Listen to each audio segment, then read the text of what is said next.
তো hello viewers viewers audience, আজকে যে মুভি লইয়েছি সাধারণ মুভি নয়, মাইন্ড ফাক।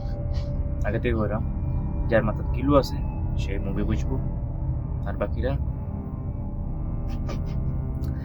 তো মুভিটা ফলায় চাইলাম যে এটা একটা মিস্টিরিয়াস প্লাস সার্ভাইভাল মুভি।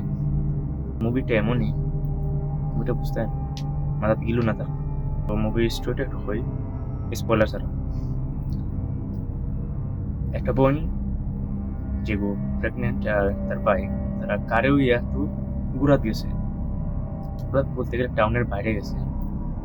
তো যে রাস্তা দিয়ে যায় রাস্তার ঠিক ডাইন সাইডে গাছের বন আছে, লম্বা লম্বা গাছের বন। তো এখান থেকে তার একটা আওয়াজ শুনতে পায় যে help me help me help me. এটা ছোট বাচ্চার আওয়াজ। তো তারা আওয়াজটা শুনে ভিতরে যায়।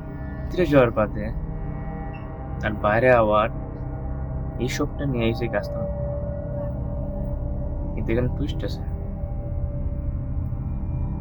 তুমি ঠিক ফার্স্ট হাফের পর থেকে টুইস্টটা দেখা শুরু ফিল করতে পারবে। টুইস্টটা মানে তারা ভিতরে ঢুকা বাইরে বাড়ানো, ভিতরে ঢুকা বাইরে বাড়ানো। প্রায় আমি কিতা কইলাম, বাট রিপিট করা মানে কারণ মুভিটা এরকম মাইন্ড ফাক। শেষের সিন দেখার বাদে তুমি কই ভাইজান আমি শুরুটা এখানে দেখলাম, আমি শুরুর সিন এখানে দেখলাম, মানে তোমার মাথা ফুল জুই যাব, মাইন্ড ফাক হয়ে যাব। মানে তুমি বুঝতে না তুমি কিতা দেখো। যদি মাথা দিকেও থাকে আর নিজের, যদি তুমি মুভি লাভার হিসেবে যে করো অন্য করো, যাবে মুভি দেখো পাইছি তো। বুঝতে পারলে কমেন্টে জানাও, না বুঝতে পারলে গপ গপ গপ গপ। বাই দ্য ওয়ে, মুভিটা নেটফ্লিক্সও আছে। মুভির নাম ইন দ্য টল গ্রাস। তুমি যেটা থাম্বনেইলও দেখছো, জব দেখো গিয়া।